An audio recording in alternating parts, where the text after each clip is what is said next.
Blessings and welcome to today's Law Enforcement Daily Devotional. Today I got a couple of things extra, I guess, to share with you, but we'll get started today. We're reading in 1 Kings chapters 13 and 14, and then 2 Chronicles chapter 11, verse 18 through chapter 12, verse 16. And it was so funny because yesterday, I think it was yesterday, I mentioned that a lot of times 1 Kings and 2 Chronicles will just mirror each other. Well, today that didn't happen. I mean, it did overlap some, but it wasn't the exact same account. So a little different stories in each one of them. Like I said, added some information, 2 Chronicles, that you didn't see in 1 Kings. And quick example, 1 Kings, you see that after Rehoboam had been reigning for 5 years, that Egypt came in and kind of like a bully took all the good stuff. But then we get a little bit more information, 2 Chronicles, that Rehoboam and Judah had sinned and had turned away from God. And that's why Egypt came in. And then after Egypt left, they repented, and God, he just showed loving kindness towards them again for their repentance. So it's just a good example that it doesn't always add up. Like I said yesterday, sometimes, there's some, but we've got to look and make sure. We can't just take, I could have gone, First Kings today, we'll study that, and I'm not even going to look at 2 Chronicles because I just assume that it's going to be the same, but it wasn't. So anyway, good reads out of both today. Also, a couple things I want to share with you, and I'll get into those. 1 Kings chapter 13, verses 7 through 10, God sends a prophet to the king of Israel.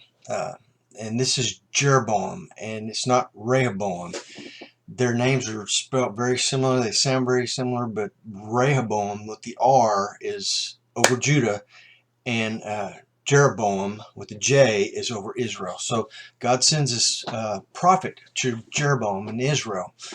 And the prophecy is fulfilled almost instantly, or half of it is. And then the man of God is going to return back to Judah because he's from the other kingdom. And God had told him, God himself had told this prophet, this man of God, to go deliver this message to the king and then go straight home. So, and at first when you read it, it's like, yeah, okay, I get it. Just go straight home, but it doesn't make a lot of sense why that's added in there. It doesn't seem like it'd be that significant until we see the king, even though he prophesied against him, the king immediately says, hey, why don't you come back to my castle and I'll feed you from my table and I'll give you some gifts. Wow, that would be pretty enticing. And then it kind of starts to make sense why God told this prophet, go straight home, don't do it. And he does the right thing and he refuses the king. He says, I got to go.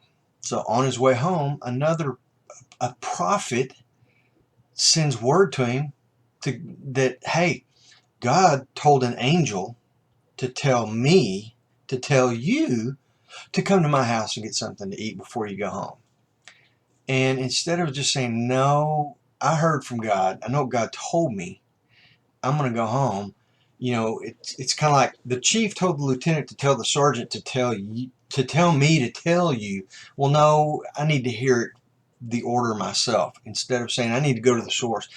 If God gives me a direct order and then there's a counter order, I need to hear it from the same authority. I don't need to hear it from a lesser authority. The contradictory or the taking back of that order needs to come from the authority that gave it to me, or an authority that's higher than that. But here we see God gave the order, and then he says, well, an angel. Well, and then it came to me, and this prophet's on the same level, and he says, I'm telling you, it's a good word for us and a reminder of obeying authority, and what authority we need to listen to. If God tells us something, nobody can untell us or undo what God told us except God himself. Remember that.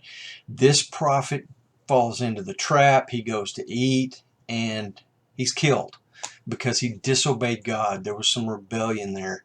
And it seems a little unfair, but when you really look at it, he was enticed and deceived the same way Eve was.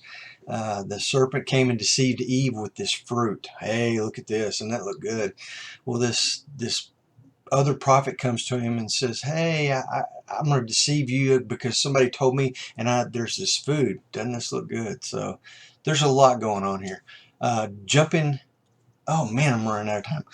Jumping in the second part, Rehoboam gets this opportunity to hear from God, and he listens to God, but then he refuses to follow God. Something I learned from seminary class that Dr. Vic Anderson told us one day. He said, your faith, there's a concrete way of looking at it and explaining it. Your faith comes from your knowledge of God, your knowledge of what you've read, and then once you've read it and you get that knowledge, you agree that it's true. And once you agree it's true, you commit to it.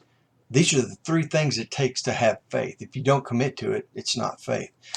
Just a good lesson, and it really meant a lot to me to hear it put that way, so I hope it helps you.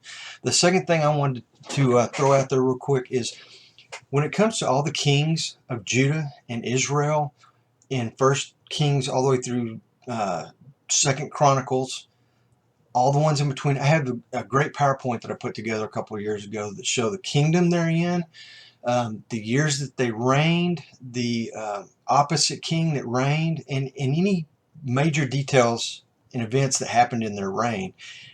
If you're interested in that at all, email me, Chuck, at FCPO.org, and I'll send you the PowerPoint. It's really cool if you're into looking at the kings and the things that happened during their reign. Real quickly, in 2 Chronicles chapter 12, verse 8, a lesson in God's authority again. God says, you know, if you don't want to obey my authority, I'll put you under the authority of the king of Egypt, and we'll see how you like living under his authority. Wow. Anyway, lots of authoritative lessons today and good stuff. So tomorrow we're going to be in 1 Kings chapter 15, starting in verse 1. And then we're going to chapter 15, and we're going to read verses 1 through 24. Then we're going to jump into 2 Chronicles, and we're going to read chapters 13, 14, 15, and 16.